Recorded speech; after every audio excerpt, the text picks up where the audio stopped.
পিঠা বানাইতে গেলে পরে যদি পিঠা না ভালো হয় তাইলে যে মনের কাছে কেমন লাগে, যে পিঠা বানাইতে যা ফেল টু ফেল মারে সেই কিন্তু একমাত্র বুঝে যে পিঠা ভালো না হয় কেমনটা লাগে। তো আসসালামু আলাইকুম এভরিওয়ান, সবাই কেমন আছেন? আশা করি সবাই ভালো আছেন। এই যে চলে আসলাম নতুন একটা ভিডিও নিয়ে।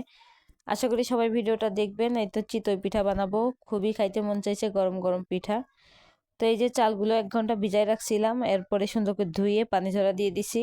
আরও 1 ঘন্টা গেছে, প্রায় 1.5 থেকে 2 ঘন্টা সময় লেগে গেছিল। তো ভাঙাই নিয়ে আসলাম, এখনই বানাবো, কোনো দেরি করব না। 2-1 ঘন্টা টাইম পার করার মতো কোনো ইচ্ছা নাই, কারণ গরম গরম পিঠা দিয়ে ভর্তা দিয়ে খাবো। ভর্তা বানাইছি দুপুরে, এখনো পিঠা খাওয়াই হয় নাই। তো সন্ধ্যাবেলা কিন্তু পিঠা বানাইছি, গতকালকে পিঠা বানানো হয়েছিল। তো এই যে কুসুম গরম পানি নিয়ে মেখে নিতেছি। এটা কিন্তু অল্প অল্প করে পানি নিয়ে মেখে নেব।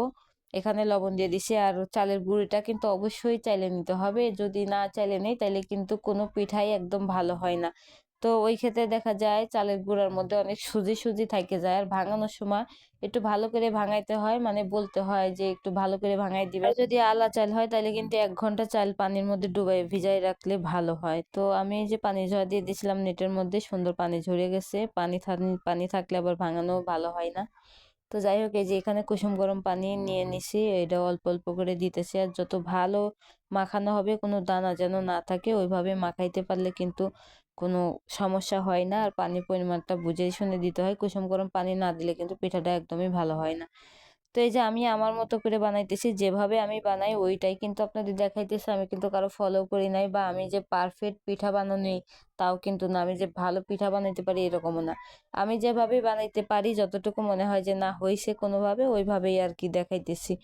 তো যাই হোক, এই যে এটা সুন্দর করে মাখাই নিলাম। আর আমি কিন্তু এটা মাখানোর পরে 1-2 ঘন্টা যে সবাই বলে যে ভিজায় রাখতে হয়, মেশিনে ভাঙানো চালের গুঁড়ো ভিজায় না রাখলে পিঠা হয় না, এই কথা আমার একদমই বিশ্বাস হয় না। কারণ আমি এখনই এটা গুলাইতেছি, এখনই বানাবো, আমি 5টা মিনিটও কিন্তু ভিজাই রাখি নাই।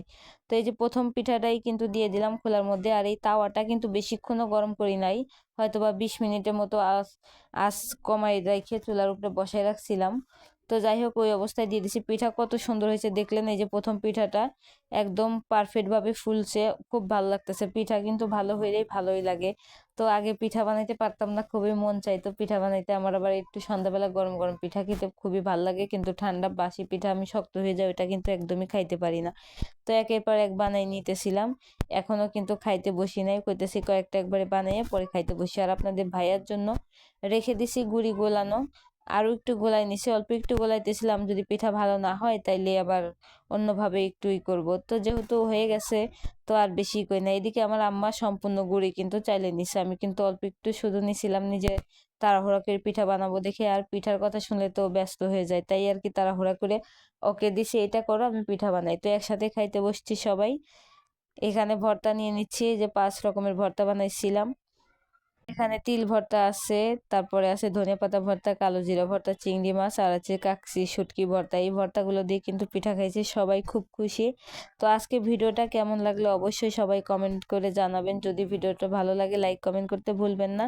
অবশ্যই কিন্তু সবাই ভিডিওটা দেখবেন আশা করি। আর এই যে কেমন লাগলো এই পিঠাগুলো কেমন হয়েছে কিনা অবশ্যই একটা ছোট্ট কমেন্টের মাধ্যমে জানাই দিবেন। সবাই ভালো থাকবেন। আজকে ভিডিও এই পর্যন্ত। সবাইকে আল্লাহ হাফিজ।